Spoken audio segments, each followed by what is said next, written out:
Well, I finally did it. I took a road trip through Ecuador and had the most incredible time. So worth it. It's all too often you want to just get on a plane, get from point A to point B, but this really allowed me to see all the amazing things that Ecuador has to offer.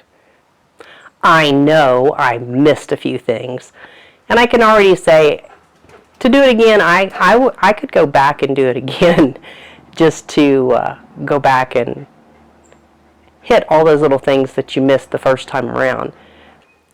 Basically, we took everything that we heard about, people talking about good places here, good places there, and mapped them out, and that's where we went. So I found two good friends to go with me. One, of course, is my favorite friend and tour guide, Santiago. He did a wonderful job at keeping us moving.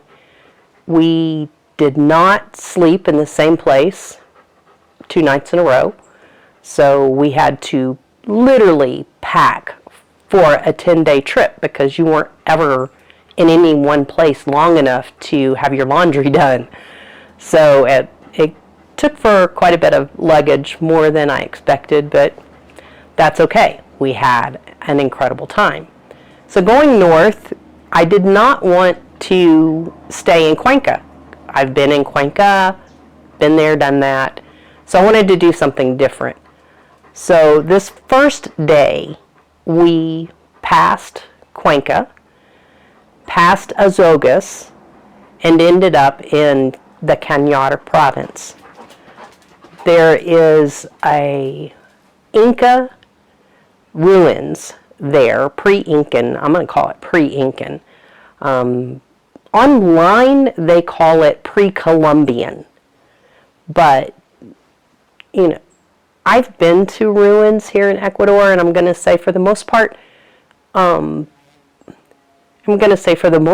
they don't really value the ruins the way they do in some places. Like, you can go to Peru and you can find all kinds of ruins that are extremely well preserved. But this one is actually called the Ingapirca Archaeological Site. And of all the places I've been, which obviously are not that many, but of all the places I've been, this has to be one of the best preserved sites, and fighting against all odds, because it's beautiful. But then the Spaniards, when they got conquered by the Spaniards came in and literally stole the stonework and went and built other buildings and churches and so forth. So that was kind of bad. But once Ecuador figured out the significance of the site, a lot of people voluntarily brought those stones back, and some of them voluntarily had help from the military to bring those stones back. They have not used all of them. I did find one place. I did find one place where the stones were stacked up to continue building and putting things back in order the best they know how to do, but they haven't put it all back together yet. But it is an amazing site. It's right here in Ecuador. Well worth the drive. I'm going to say it was about an hour past Azogues. So if you are wandering around and want a place to go, this is definitely a place to go. I was just talking to Santiago yesterday, and it was like, you know, we really didn't take the time while we were there to really walk around and look at things. But then he reminded me, the tour guide, you got a tour guide, and you got about a 45-minute walk as he's taking you through the ruins. But the tour guide was hurrying us along because a storm was coming in. It was starting to rain. It was so cold. That was, of all the places we went, one of the coldest. That was the only place that I really pulled out my super heavy jacket. But it was amazing. I mean, it's really worth going to. So to give you just a little bit of information, a little bit of facts about the location, it is in the Cañar province. It is the best preserved pre-Columbian archaeological site in the country. It is at an altitude of 10,500 feet above sea level. I don't think I really felt like we were that high, other than it was really cold. The name Ingapirca has the meaning of wall of Inca or Incan wall in Quechua. So the site holds a significant historical value, obviously, from the Cañar people. But I'm going to say one of the most impressive things I have seen in a lot of these places is somebody, I don't know who they were, I don't know if they're Incan, Colombian, pre-Columbian, the tour guide calls them Cañari. The Cañari people built this, but it's different. I mean, as you walk around with me and you look at the structures, notice that in some areas, much like in Peru, in Cusco in Peru, there's no mortar. These stones are so perfectly cut that no mortar is required. And for however long this has been here, the Sun Temple has been there the longest, it's in really good shape. So that's through droughts, through flooding, through, I mean, these guys are high, so they don't have any flooding, but with the rainy season comes landslides and shifting in the land. So how is it that some of these structures are so perfectly formed and put together that they have no mortar, yet they are in perfect shape? And then others are the same kind of stones, but require a bit of mortar. And how did those guys get those stones cut so perfectly was amazing. But obviously that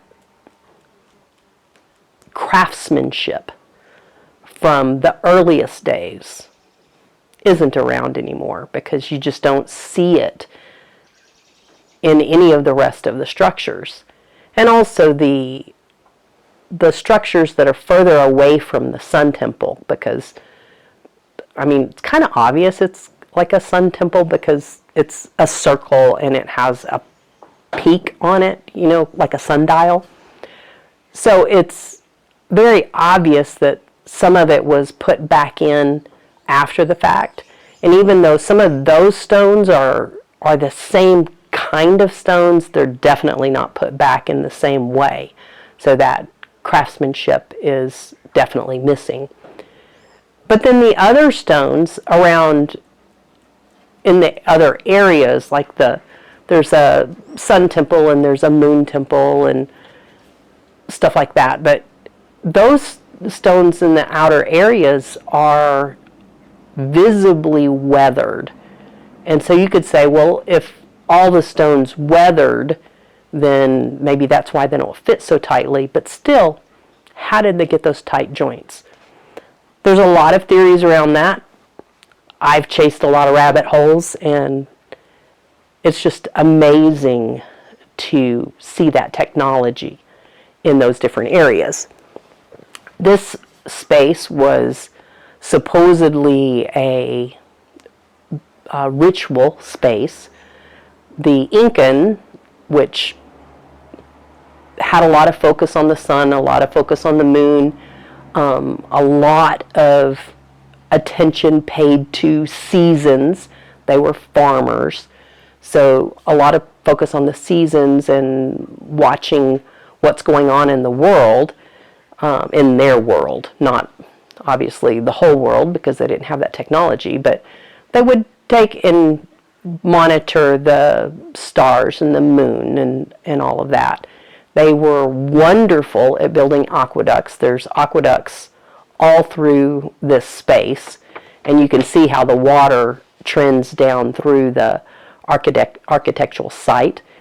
It was at a high altitude. They had space for storing their grains through the bad upcoming seasons. So just a really interesting people, but who was here first? That's the big question. But I don't know. It was interesting to dig around, interesting to walk around.